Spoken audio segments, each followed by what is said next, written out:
Good afternoon, everyone. Thank you for joining us for today's webinar.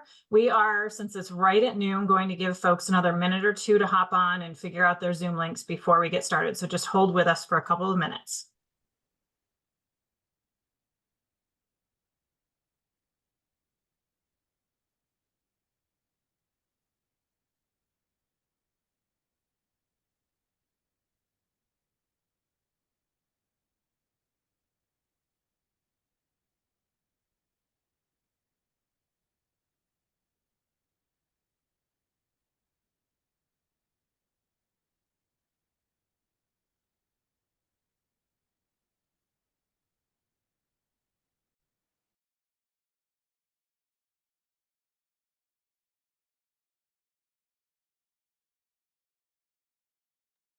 For those who just joined us, we're giving it maybe one more minute to allow people to enter the Zoom room. Thanks for holding.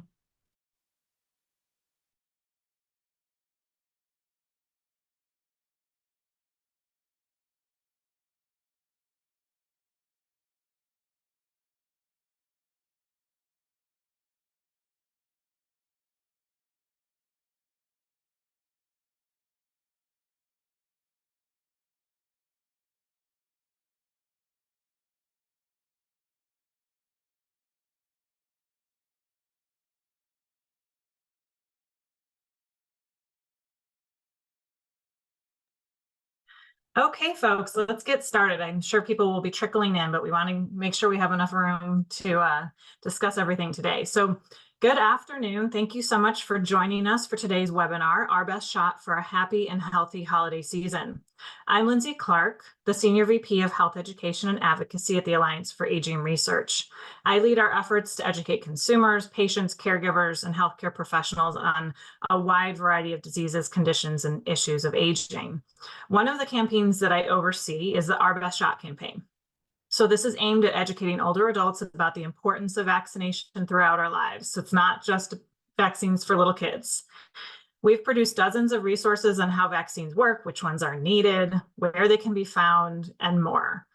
We focus in a lot on specific vaccine preventable diseases as well. And those resources include animated films, personal stories from people who have had experiences with vaccine preventable diseases, vaccine schedules to make it easier to access and see what vaccines you need, fact sheets, and infographics. And you'll actually see some of our infographics later in some of the slides. If you're interested, you can find all of those resources at agingresearch.org. So we're here today to really focus in on COVID-19 vaccines and to discuss why we still need them and why it's so important that we're getting them before we gather with our friends and family for the holidays, and to answer your questions. I want to give a shout out to our sponsor, Novavax, and thank Mikulski Health Force for everything you did today to make today happen, to the American Society of Consultant Pharmacists, and to the 5 Olympic teams that have joined us in helping spread the word, including USA Boxing. Before we really dig in, I want to share some housekeeping points. First is that we should have closed captioning available. You may be seeing a notification about that at the bottom of your screen. If you're interested in closed captioning, want to turn it on or off, just go to the little CC at the bottom of your Zoom controls. Second is that we're recording, so we will be able to share this with you if you want to pass it on to others later. And then the last thing is that we've enabled the Q&A feature for attendees. So if you have a question for panelists, please go ahead and submit through the Q&A icon at the bottom of your screen. We're going to get to those questions after our speakers present. So housekeeping done, I want to introduce you to our first speaker, Mike McAtee. Mike is the Executive Director and CEO at USA Boxing. USA Boxing's mission is to promote and grow Olympic-style amateur boxing in the U.S. and to inspire the pursuit of Olympic gold and enable athletes and coaches to achieve sustained competitive excellence. Mike has had a really diverse career before USA Boxing, starting his career as a detective in Kansas, a security professional, and as a boxing personal trainer. Before I turn it to Mike, though, we are going to show a quick video on Coaching You Up, which is a program focused on keeping athletes and their communities healthy through vaccination.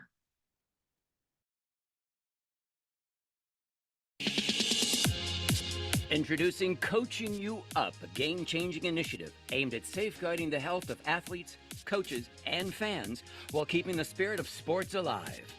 Coaching You Up offers vaccines for flu and COVID to all event participants and attendees at USA Boxing, USA Judo, USA Fencing, USA Curling, and USA Karate sanctioned events. The beauty of sport, it cuts down so many barriers, it goes across it, it's life's experience. So not only do we want to have our members being there, we want to invite the community. USA Judo and all judoka around the world really experienced a lot of hardship during COVID and the pandemic, because you cannot socially distance judo, right? We're part of something bigger than just our sport. You know, we are a part of a group now that is looking to keep athletes at all levels healthy, safe, and able to continue to participate. It's a great collaboration between some NGBs who get along very well together and can address a lot of different audiences. I believe that sport in general has a power to do good and a power to educate and inform people. So if we're a part of that effort with curling, I'm excited to do that. We're in a very proud partnership with USA Boxing and ASCP, American Society of Consultant Pharmacists, to really bring vaccines out into the communities that we all serve. Vaccination against diseases like COVID and flu is not just a personal choice, it's a collective responsibility. The biggest step for realizing this responsibility is educating the public on the importance of vaccination. This program is about educating as much as anything, so take advantage of the education. I think people have responded really well to it. They're liking the educational aspect to it. They're liking the convenience aspect to it. Thank you for having this. Thank you for making it convenient for us parents and for the kids. It was very easy to work with and very convenient because, you know, the parents are here, they're hanging out to be able to get the vaccinations done. It's really convenient. I don't need to, I was planning on driving to the doctor and stuff like that, but I'm here anyways. Pharmacies really have an opportunity to connect with the public. This opportunity to really get the public to have a better understanding of your pharmacy and what you bring to the community not only helps these events and helps get more access to vaccines to individuals, but it also helps us shape the future. There's definitely lots of resources if you have more information about the flu vaccine.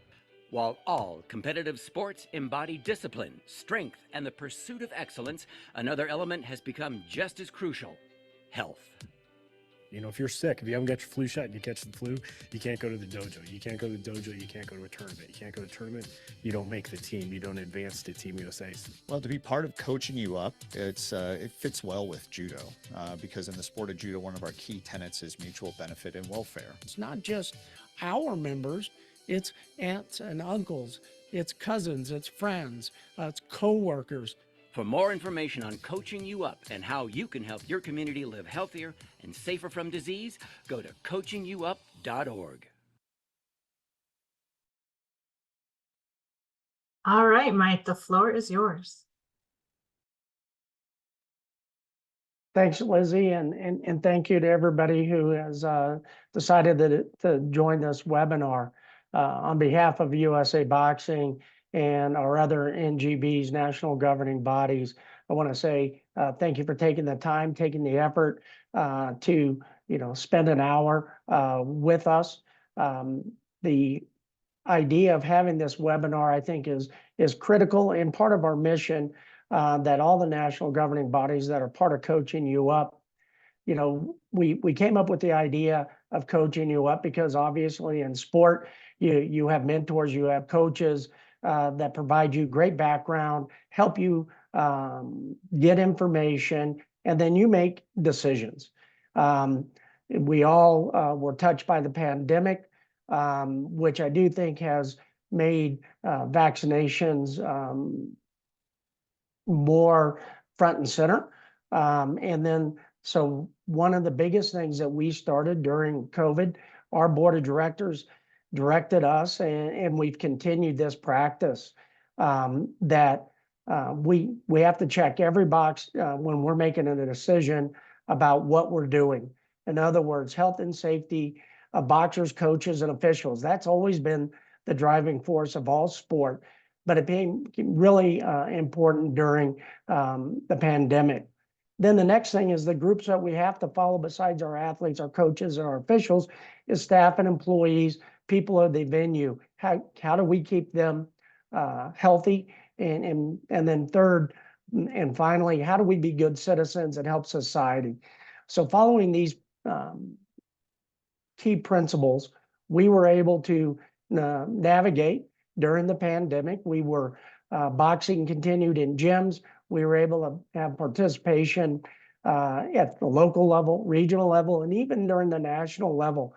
So throughout the pandemic, the active stages, and now following through with this is because there are a lot of questions. There's a lot of information out there. We felt it was in the best interest of our members, best interest of our staff and individuals we work with, and then as part of society, to be able to have a platform, to be able to provide information, not only on seasonal vaccinations like flu, like COVID, but then also the general health and welfare of our members. USA Boxing requires all our athletes to get annual physicals, and this fits in nicely with those principles of being healthy. And I think you heard on the video, it does affect more than just the athlete competing or the coaches. We are part of society, and we do have a responsibility for the overall health and safety of our members. USA Boxing and our member groups in coaching you up, this information, we want everybody to have the best information possible. There's opposing views, but at the end of the day, we want individuals to be armed with the tools to make proper decisions for what's best for them. For what's best for Mike McAtee may be different than somebody else. But if you have that information, you speak to your professional healthcare provider, or in a lot of cases in USA Boxing, access to healthcare professionals is difficult. So bringing the healthcare professionals, our pharmacists that are well trusted in the communities, to be able to talk about, answer specific questions, and then ultimately our members make the decision for what's best for them, their family members, not only for their own health, but those of their family and friends. So this is an exciting opportunity for us to be a part of with all our events, all combat sports. I think what Keith said, it's a little difficult to be socially distanced. So, this does give us an opportunity to help protect our athletes, our coaches, and more importantly, our community as a whole. So we're glad to be a part of it and looking forward to hearing from the experts, our pharmacists, on why the medicine behind it and the research behind vaccinations and how we can move forward and help protect everyone. So thank you very much for letting me be part of this webinar. Thanks, Lindsay. Thank you, Mike. I love this program because, as one of the speakers in the video mentioned, right, it's about getting the vaccines to people. And you're doing an incredible job of educating folks on how important it is. And so just a really cool partnership, and we're glad to have been able to be a part of it a little bit through the Alliance, but also through the COVID Vaccine Education and Equity Project. All right, so now I'm gonna, Mike, we're gonna come back to you for questions later, but for now I'm gonna turn it over. I'm gonna introduce our next speaker, Avra Thomas. Avra is the Senior Director of Pharmacy at the American Society of Consultant Pharmacists, where she's focused on education and advocacy. ASCP is a nonprofit membership or association that represents pharmacists, healthcare professionals, and students serving the unique medication needs of older adults. And ASCP is a good friend and partner of the alliances. So we're grateful to have Avra here representing. Avra received her doctorate of pharmacy from Temple University, her master's of science in palliative care from the University of Maryland, and her BS from Lincoln University. She's a board certified geriatric pharmacist and has worked as a community pharmacist supporting mass COVID vaccination clinics in Baltimore while managing her role as senior director of pharmacy with a large nursing home chain. That's just a tiny piece of her bio, but I want to give her a chance to talk. So I'm going to pass it over to Avra, let her share some information on the available COVID vaccines and why you still need them. Thanks, Avra. Thank you, Lindsay, and thank you, Mike, for sharing a bit about the partnership. It's a pleasure to be here representing ASCP. As Lindsay shared, we're focusing on education and promoting healthy choices in the community. So community vaccinations protects the whole community. So I want to start off by sharing some facts about COVID vaccines and how they work when they're into our body. So first, our immune system helps protect us from viruses and bacteria by producing antibodies. So as you see in the picture here, and these antibodies attach to the virus or bacteria, helping to protect and destroy them when they recognize it. And so that's why it's so important to utilize vaccines, because they develop immunity in advance. So when there is infection or triggering response, the antibodies are produced in effect of that. So this process can take several days once the vaccination is introduced, but this is building our immune system so that it is prepared when we do get exposed. Next slide. So most vaccines either contain harmless parts of a virus or a bacteria. So that's the spike protein that we hear so often about with the COVID-19 vaccine. And also there's instructions to produce the needed part of the virus with the mRNA vaccine as well. So we'll learn a little bit about that and a little bit about the differences of the vaccines available. Okay, next slide. So the various vaccines that are currently available, one being the mRNA, it's an actual genetically engineered messenger RNA to give our cells instructions on how to make that COVID-19 spike protein that we saw on the last slide, versus the protein subunit. That is a vaccine type that's been around for ages. And additional slides will give some examples of those types of vaccines you may be familiar with. But it contains a portion of the spike protein to help build that immune response. Okay.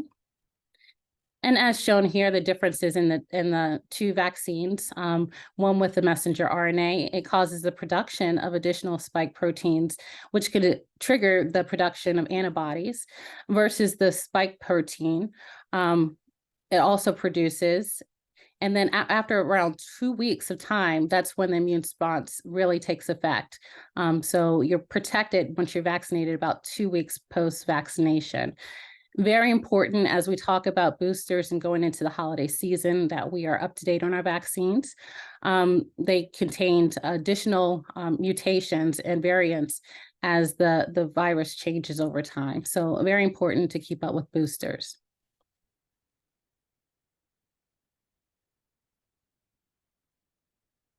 So as I mentioned, the COVID-19, the mRNA vaccine, it's a newer technology for producing vaccines, but it's been studied for decades.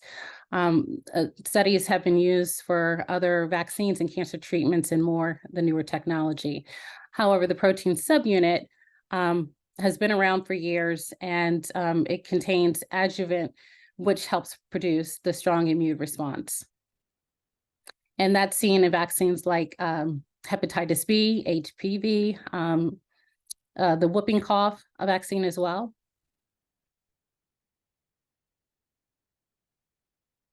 The main thing about this, where we see these numbers, the significance of death and hospitalizations that have been prevented and infections that have been prevented due to being vaccinated. So that's 3.2 million deaths have been prevented and 18.5 million hospitalizations have been prevented due to vaccinations.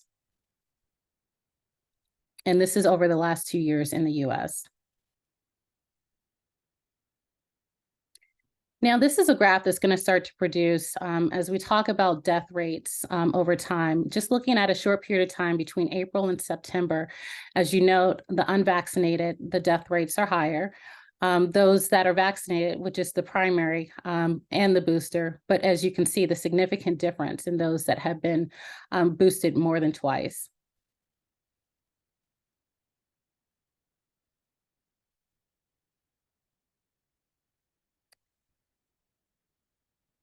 And also, we know now that vaccines also could have prevented additional deaths if those that were eligible for vaccines received those. So keeping this in mind, it's still important, very much important to get vaccinated if you have not already, but even more so to stay boosted to continue to be protected. This slide is going to form in and zoom in as well. I'm going to talk a little bit about misinformation and disinformation, because those terms are generally and often interchangeable, but they're very different as well. But false information that continues to be spread, whether it's social media and TV or just passed person to person, the difference is misinformation is false information that is created to spread regardless of any intent to harm. An example of this, getting the facts wrong. So a friend tells me that the mall is open at 7 a.m. on Sunday, when really it opens at 8 a.m. So that may be an inconvenience for me to drive to the mall at that time to find that it's closed, but they didn't intentionally mean to give me that wrong information. But that's an example of misinformation. But disinformation is a type of misinformation that is designed to deliberately deceive. So that's the difference between misinformation and disinformation. But through the COVID pandemic, it's been a combination of both. Next slide.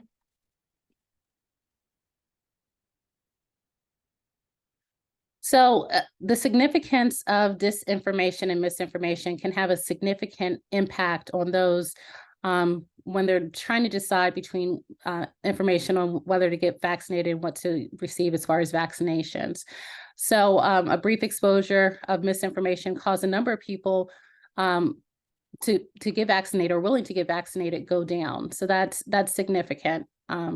So keep it in mind as you hear information. Talk to your trusted healthcare provider, see your pharmacist, and ask the questions if you have questions.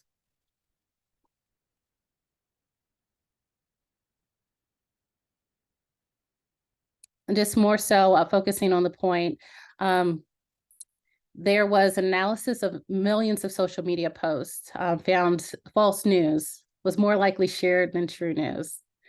So that's unfortunate, but that's the truth of it. It's likely to get more wrong information out there than the truth. So that was found in an analysis.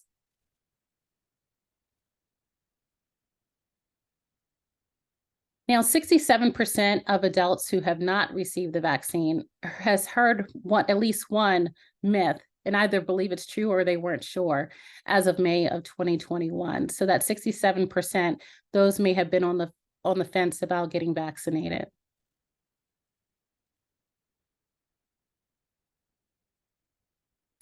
It is important that you understand we need to continue to get our boosters because the protection from the initial vaccine does wear off over time. And so that's why it's important to stay vaccinated and ensuring that we're getting the variants that are covered with the booster vaccines as well. As you can see, the first individual that has some of the antibodies developed from the primary vaccination series, but the vaccination and with additional boosters, they're better protected.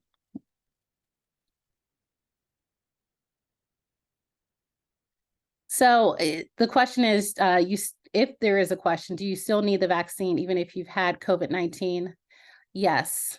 So it does offer some protection, but we do not know for how long.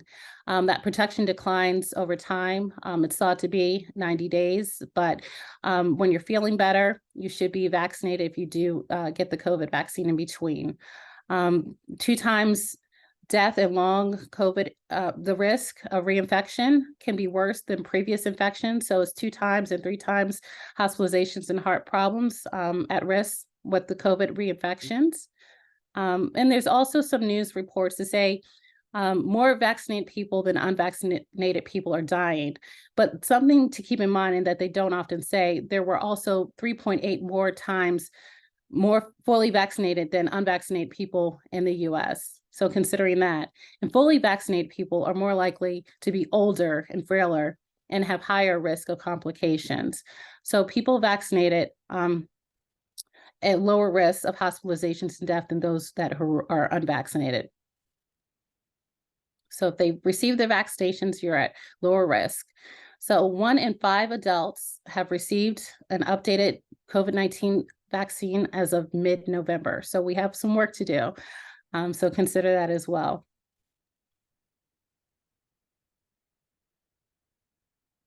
The seriousness of the vaccine's side effects, the serious ones are very rare. It's not common with some of the things as far as the heart attack and stroke risk. But the common types of reactions that are known are some injection site pain, redness, swelling, tiredness, headache, muscle pain, but those are short term with the fever and chills as well. These reactions and symptoms are your body building up an immune response to protect you should you come in contact with the infection. So just consider that as well. It's temporary, but for the greater good.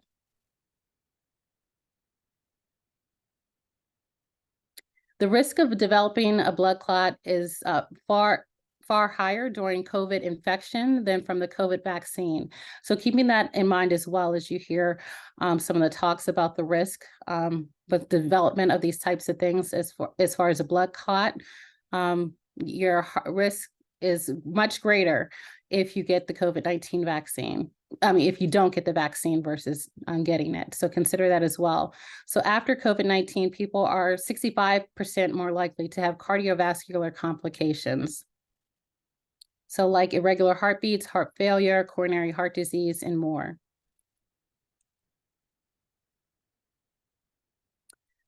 So now that those slides are done, just giving you some background about the COVID vaccine and how they work. I think at this point we can open it up for questions, Lindsay, if that's okay.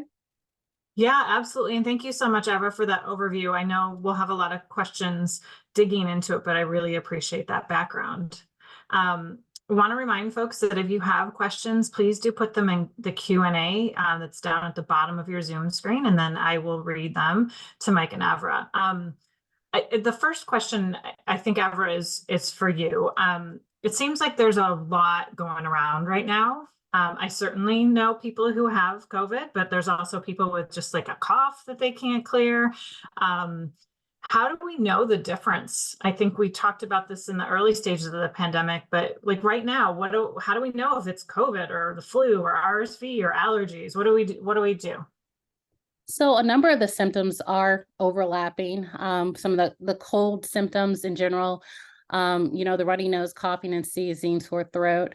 But I think also with the COVID symptoms, you may have more of a fever, chills, cough, shortness of breath. It's best to get tested if you think that you are experiencing some symptoms or there are questions. So that is still very much encouraged.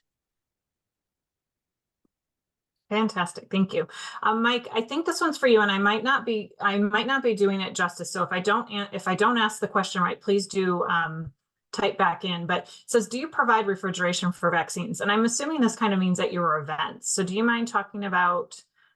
Can you speak to what, maybe Avra can speak to what? And I can help out with that because I can speak from the pharmacy's perspective. But Mike, do you want me to? Yes, I can. I think if you give the expert, and I can tell you what happens on the ground, may help with the answer. Okay. Well, the pharmacists and pharmacies that are supporting these events, they are equipped with the vaccine and the proper storage for the vaccine materials during the event time. So they are coming with ice packs and temperature control units to protect the vaccine during the times of these clinics. And Avra, to that point, you're exactly right. At our events, and I've seen it, the pharmacists that come there, everything is packaged properly. It's cooled, and they're highly aware that things follow the proper protocols. So yes, I don't know if it's refrigerated, but it's held at the proper temperature. I can see that in the field. And as these vaccines also have changed and come out as well, they don't require the freezers as they initially did when we first started, and the first part of the pandemic when they were frozen and those sorts. So these are able to travel better as well. And as I mentioned, they're maintained at the proper temperature and storage during the timing. Great. Well, so Mike, this one's for you. Can anyone go to the events? How much is it to go, and do we need to show ID or insurance to get a vaccine? How does that work? That's a great question. Anybody can go to the events that we have with judo, karate, curling, fencing, USA boxing, and karate. When it comes to insurance, you're not required to show an ID, but we do take information on insurance, but also we do have a lot of underinsured in our communities. So it isn't an obstacle or barrier to get vaccinated. So show up for the event. We do have it, some programs for people over the age of 50 that could actually get free admission in to be able to watch a boxing event or the competition. And again, the beauty of this partnership of everyone is we're making it convenient. I think in the video, it was really, the parent said, we were here, we got the information, we made a decision, and then they got vaccinated. So it is easy, and it's a win-win for everyone. It gives us an opportunity to show off our sport, show the competitiveness of our athletes that are competing, and then be able to provide information to not only our community, but the community as a whole. Fantastic. Well, I think this next question is going to piggyback off of that nicely. It's from Coach Rob Nones. I'm sorry if I butchered your name, from the Davie Police Athletic League, and they're planning an event in May. How soon can they get information like flyers, pamphlets, and learn about if you guys are going to be there? It also, another part of the question is, are the vaccinations free? So it piggybacks on that. Yes, and good morning, Coach Rob. Thanks for joining us. Yes, please go. You can reach out to USA Boxing. We can provide you the information. Obviously, I will have Tanner, who is our point of contact, and then Andrew, who you know when it comes to sanctioned events. Feel free to just shoot us a quick email. We'll be able to turn around the information to you quickly. And, you know, when the vaccinations are of no charge. So please reach out to us, and then we'll respond back pretty quick.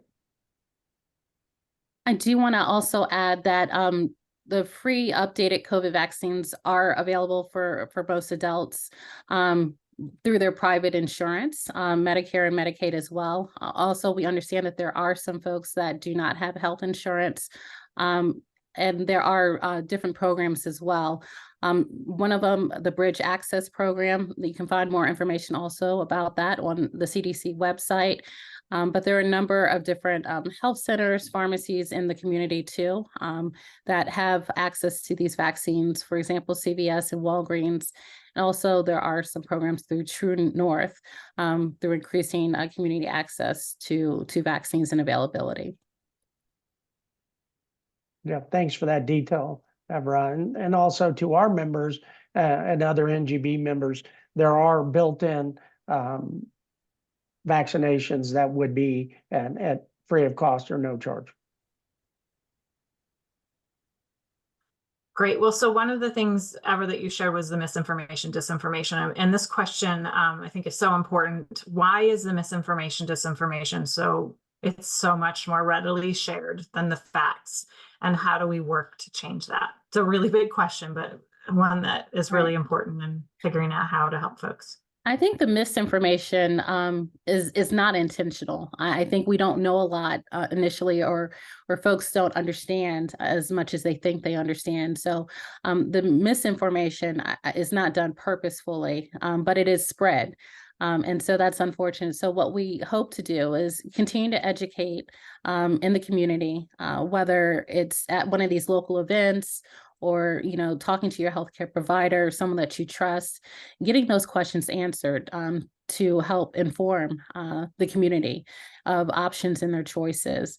The disinformation, when we are aware of it or we find it out, we want to make sure that we are clarifying so that others are not deceived with the pursuit of an objective.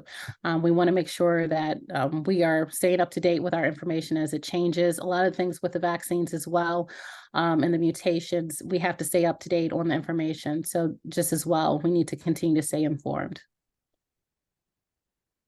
That's great. And Mike, I feel like your events have done a great job of bringing information to people where they are. Do you have any thoughts on how best to encourage accurate information, and maybe any anecdotes about how your events have been doing that? Great point. And then I also want to make sure that, you know, we USA Boxing, and as we all know, sport cuts across many different lines. So we do provide information not only in English, but we also do in Spanish because of our community. But I think the biggest thing is again, we all have access to our phones. We all have access to 30-second clips. But when you can come to a Coaching You Up event in this partnership, you actually have time to actually talk to a pharmacist.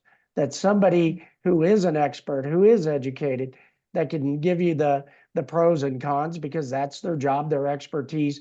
That does, again, allow people to make informed choices.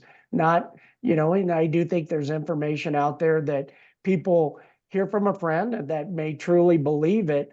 But again, making sure that the information you get, and then you can take that information, add it to what you've already found on the internet or heard from another person, and then make an informed decision.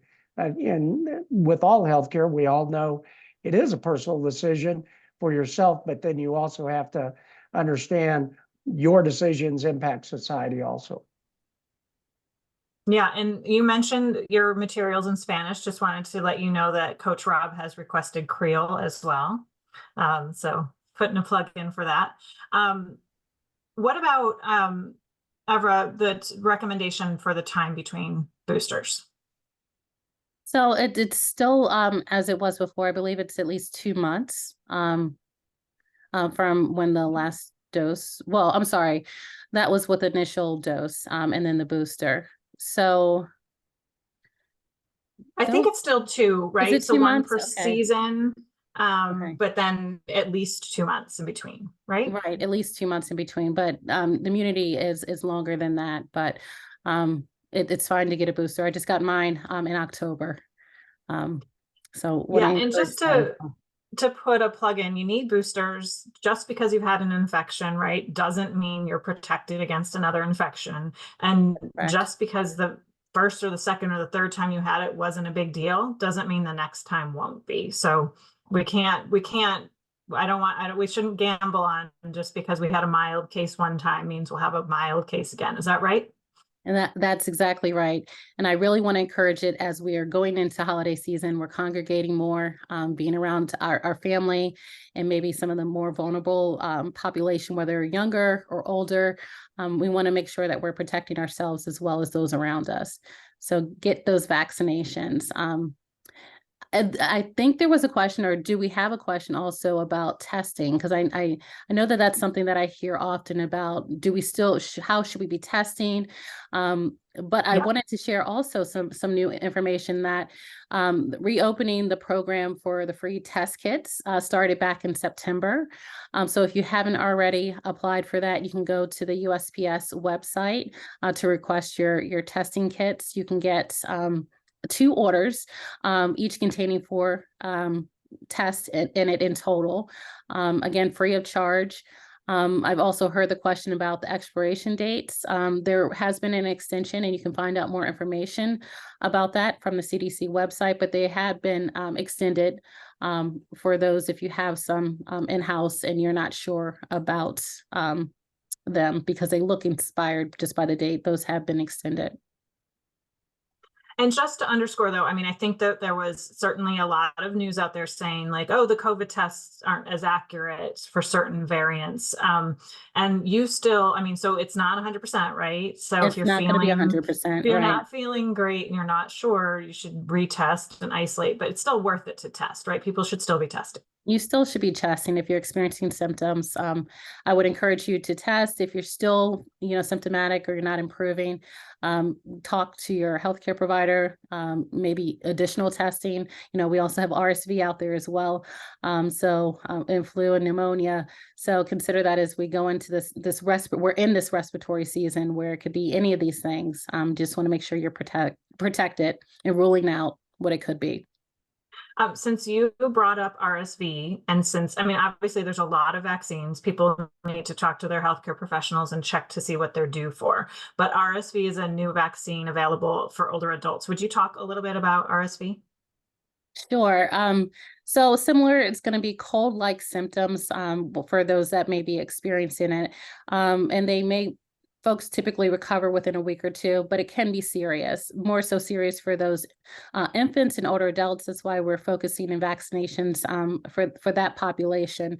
But it's important to talk to your healthcare provider about those vaccines and see if you're eligible to receive. And like I said, it's also encouraged for those that are pregnant. So talk to your healthcare provider if you have interests or questions. Thank you. And I mentioned it at the very beginning that we have a lot of resources at the Alliance, including a schedule. So if people want to look and see what they're due for and when and who's due for what vaccines, that's a helpful tool. Mike, I wanted to take it back to you. One of the questions is, how do we encourage accurate information to different socioeconomic, education, and language barriers? And I think your events are a great example of this. So I'm just wondering if you would speak to that. Thanks, Lindsay. And it's actually one of the pillars, or like we like to say, instead of a pillar, a corner to hold up our ring. Being able to go out into the community and actually not being on television, just an advertisement, that take the time. And, USA Boxing has over 1,300 sanctioned events, judo, fencing, karate, and curling, combined, we're talking hundreds of events just in these, during these winter months, the fall into the early spring. And being able to be in the community, we bring out the information again. Our information is both in English and Spanish, but being able to talk to people, look for an event, and then be able to actually go and talk to a person. The convenience factor of it, and then knowing that we're going to be back in communities. Maybe you get the information, decide, oh, okay, this is right for me to get a vaccination.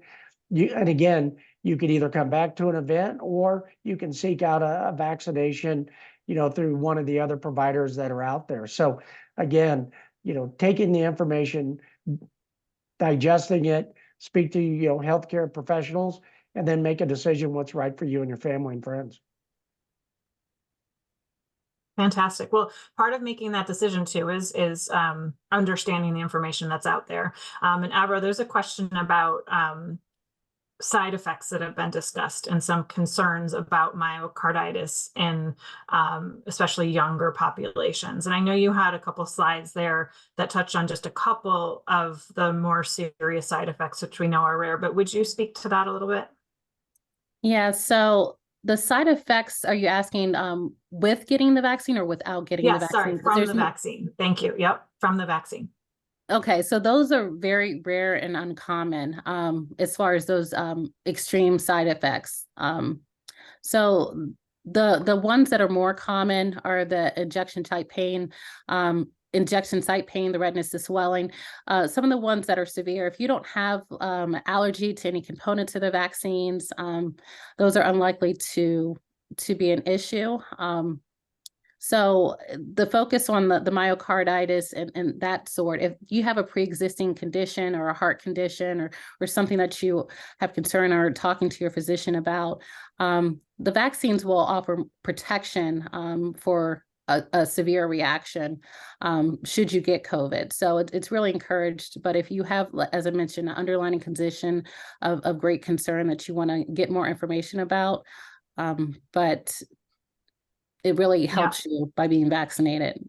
Yeah, I think that's such an important point because we do know the side effects are rare, but we also know that the complications from COVID are not rare, right? So we talk in general buckets of if it doesn't just leave you home from work and feeling lousy, it could actually give you severe complications, send you to the hospital, and even cause death. I think that that's the part of it we really need to be looking at, right? The incredible reduction of risk of complications from these vaccines is so important. Yeah. I just want to see if I've missed anything. There are some specific questions, Mike, on logistics. So if the groups are deciding to provide shots, things about group registrations. I think this is something probably we'll reach out to individually. Now that I'm looking at it, there's some very specific questions. So if anyone has a specific question, Mike can reach out on that. one question on vaccination, I think dealing with the potential for pain at the injection site is, should we be giving NSAIDs after giving vaccines? No, I think it's just typical, yourself, like if when you get the flu vaccine, you might have a sore, heavy arm for 24 hours, following that. But no, typically you don't need to pre-medicate or anything of that sort. But just moving your arm around, it'll go away. It's just temporary as far as that injection site pain. Yeah, and I mean, it was the flu vaccine, but I was a little late, got mine last week. And just to tell everyone, I had absolutely nothing. So that was exciting. Yeah. So yeah, it's great.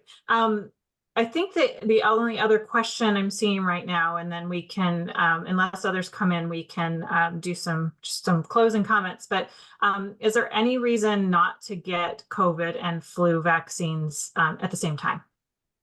No, there's no issue with getting at the same time. So if it's convenient for you and they're available at your place where you're planning to get your vaccines, take advantage of that. There's no issue with getting them at the same time. They would do different arms, but other than that, there's no issue with that. Okay. All right, well, I'm not seeing any others, but those were great questions. So thank you everyone for participating and sharing your questions, and to Mike and Avra for answering. I don't know if either of you have any closing comments, anything we didn't cover that's occurred to you. No pressure if not. Lindsay, but I would recommend if anybody has any specific questions, they can email them or we can forward them on. My email address is mmcatee@usaboxing.org. Depending on if it's a specific question about coaching you up, if it's about a medical question or research, I think that's above my pay grade. I'm responsible for boxing and sport, but I like the experts to be the experts. But and again, this is a great opportunity to have a conversation. We all don't need to agree, but I do think we all need to agree that there are different opinions. There's a lot of information out there, but we do have the opportunity to get information and make the best choices for not only ourselves personally, but our communities and our family. And I really want to thank you and the Alliance for Aging to provide this opportunity because every little bit of information helps to make us make better choices, not only today, but next year and the years to come. So thanks for the opportunity to let us participate. Oh, well, thank you. Yes, and thank you for the platform to share information. We always want to get the message out about educating the community at these events, whether you're in one of these the USA sporting events or in your local community. Get comfortable, ask questions to your healthcare provider so that you have a better understanding of the benefits of getting vaccinated and protecting yourselves and those you care for. As we approach the holiday season and we're all going to be together, it's just good to get us all up to date where we can. Absolutely. Yeah. I mean, we're going to be with our loved ones. We want to make sure that we're not bringing an infection to the party, right? So they're easy to find. They're free. Please go out if you haven't already and get your COVID booster and look to see what else you might be due for. And if you have questions, Mike mentioned sending an email, but also feel free to visit agingresearch.org/ourbestshot. Also, vaccines.gov has a ton of incredible information. So thank you, Mike. Thank you, Avra. Thank you to all of our partners. I really appreciate it. And for all of you that joined, thank you for tuning in and for your questions. And we'll be sharing a recording with all of you in case you want to pass it on to others to learn. So thank you and have a great day, everyone. Bye. Thank you. Thank you, Lindsay. Bye-bye.